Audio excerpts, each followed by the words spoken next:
ఎన్నికల్లో హామీలు ఇవ్వడం, ఓట్ల కోసం మాటలు చెప్పడం గత ప్రభుత్వ చంద్రబాబు హయాంలో జరిగింది చూసిందే. కానీ నేడు అధికార పార్టీ వైఎస్ఆర్సీపీ పార్టీ ఇచ్చిన ప్రతి మాటకు కట్టుబడే ఉంటుంది, క్రమశిక్షణతోనే అడుగులు వేస్తుంది అనే దానికి మరో నిర్వచనం కనబడుతుంది. వెలుగొండ ప్రాజెక్టు జాతికి అంకితం చేయబోతున్నారు మరికొద్ది సేపట్లో ఆంధ్రప్రదేశ్ సీఎం జగన్మోహన్ రెడ్డి గారు. అవును, ఆసియాలోనే అత్యంత పొడవైన సొరంగాలను పూర్తి చేసి చరిత్ర సృష్టించింది AP CM YS Jaganmohan Reddy గారి ప్రభుత్వమే. గతంలో ఎన్నికల్లో హామీ ఇచ్చిన మరో హామీలో ఇదొకటి. వెలుగొండ ప్రాజెక్టు సొరంగాలను పూర్తి చేసి నేడు జాతికి అంకితం చేయబోతున్నారు. ఈ జిల్లాల్లో 30 మండలాల్లో 15.25 లక్షల మంది తాగునీటి సమస్యకు దీని విధంగా చెక్ పెట్టబోతుంది. దోనకండులో మెగా ఇండస్ట్రియల్ హబ్కు 2.58 టీఎంసీలు, పామరు నిమ్జ్కు 1.27 టీఎంసీల సరఫరాకు లైన్ క్లియర్ అయిందనే చెప్పాలి. ఈ ఒక్క నిర్ణయంతో ఇప్పుడే ముఖ్యమంత్రి జగన్మోహన్ రెడ్డి గారు వెలుగొండ ప్రాజెక్టు వద్దకు బయలుదేరినట్టుగా తెలుస్తుంది. కాసేపట్లో వెలుగొండ ప్రాజెక్టు టనెల్ను జాతికి అంకితం చేస్తారు సీఎం జగన్. ప్రకాశం జిల్లాలో ఈరోజంతా పర్యటిస్తారు. ఈ సందర్భంగా పూల సుబ్బయ్య వెలుగొండ ప్రాజెక్టు 2వ టన్నెల్ను జగన్ జాతికి అంకితం చేయడం ఎంతో గర్వకారణంగా ఉందని మంత్రులు అంటున్నారు. ఇచ్చిన మాటను నిలబెట్టుకోవడం అంటే ఇది అంటూ వాళ్ళు చెబుతున్నారు. 2019లో ముఖ్యమంత్రి జగన్ సీఎంగా బాధ్యతలు చేపట్టినప్పటి నుంచి వెలుగొండ ప్రాజెక్టును పూర్తి చేయడంపై ప్రత్యేకంగా దృష్టి పెట్టారని చెప్పాలి.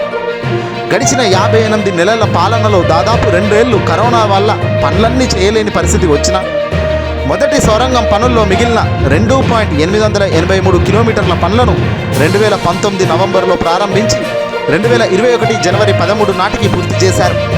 2014-2019 మధ్య తెలుగుదేశం పార్టీ సర్కార్ హయాంలో మొదటి సొరంగంలో రోజుకు సగటున 2.41 మీటర్ల మేర తవ్వితే ప్రస్తుత ప్రభుత్వ హయాంలో రోజుకు సగటున 4.12 మీటర్ల మేర తవ్వడం జరిగిందని తెలుస్తుంది. శ్రీశైలం రిజర్వాయర్ నుంచి మొదటి సొరంగం ద్వారా నల్లమల్ల సాగర్కు నీటిని విడుదల చేసే హెడ్ రెగ్యులేటర్ పనులు అదే ఏడాది పూర్తి చేయడం గొప్ప ఘనత. ఇక 2వ సొరంగం మిగిలిన పనులు అంచనా వ్యయాన్ని 2019 ఎన్నికలకు ముందుగా భారీగా పెంచేసిన ఈ చంద్రబాబు వాటికి అధిక ధరలను సీఎం రమేష్కు కట్టబెట్టి ప్రజాధనాన్ని పూర్తిగా దోచేశారు. వాటిని రద్దు చేసిన ఆంధ్రప్రదేశ్ సీఎం జగన్ వచ్చి రాగానే రివర్స్ టెండరింగ్ ద్వారా తెలుగుదేశం పార్టీ సర్కార్ అప్పగించిన ధరల కంటే 61.76 కోట్లు తక్కువకు పూర్తి చేసేందుకు మరో మెగా కంపెనీ ముందుకు రావడం, ఆ మెగా సంస్థకు 7.698 కిలోమీటర్ల సొరంగం పనులను అప్పగించారు. తద్వారా చంద్రబాబు అక్రమాలను ప్రజలు ముందు క్లియర్గా పెట్టడం జరిగింది. డబ్బును రివర్స్ టెండరింగ్ ద్వారా ఆదాయం చేయడమే కాకుండా టైం టు టైం పనులు జరిగేలా చూడటంలో జగన్ పాత్ర చాలా పెద్దదే. 2వ సొరంగంలో టీబీఎంకు కాలం చెల్లడంతో రోజుకు 1 మీటర్ పని జరగడం కూడా కష్టంగా మారిందట. దాదాపుగా 2022లో మనుషుల ద్వారా పనులు చేయించాలని అధికారులకు సీఎం జగన్ దిశానిర్దేశం చేశారు.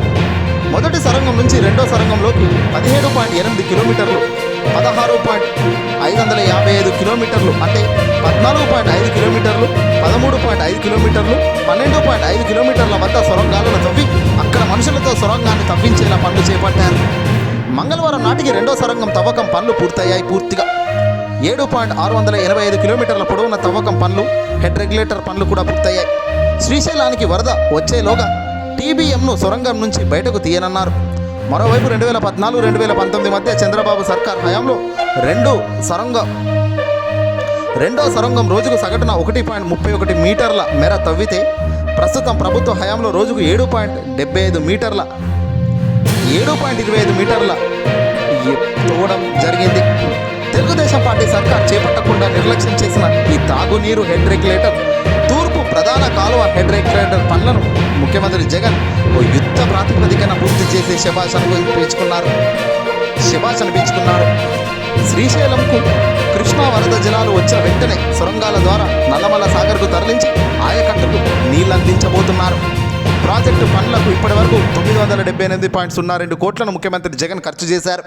ప్రాజెక్టు పనులకు పెట్టిన ప్రతి పైసా ఉపయోగించుకునేలా జాగ్రత్తగా ముందుకు కదిలింది. అందుకే శభాష్ అని చెప్పక తప్పదు. ఏదేమైనా ఓ యుద్ధ ప్రాతిపదికన కశ్యప్ మాదిరిగా ముందుకెళ్తే తప్ప ఇలాంటి విజయాలు రావు. అందుకే వీళ్ళంతా కూడా శభాష్ అంటున్నారు. ఇది బహుశా ఆసియాలోనే అత్యంత పొడవైన సొరంగంలో ఇదొకటంట. ఎన్నికల్లో ఇచ్చిన హామీని నిలబెట్టుకోవడమే కాదు టైం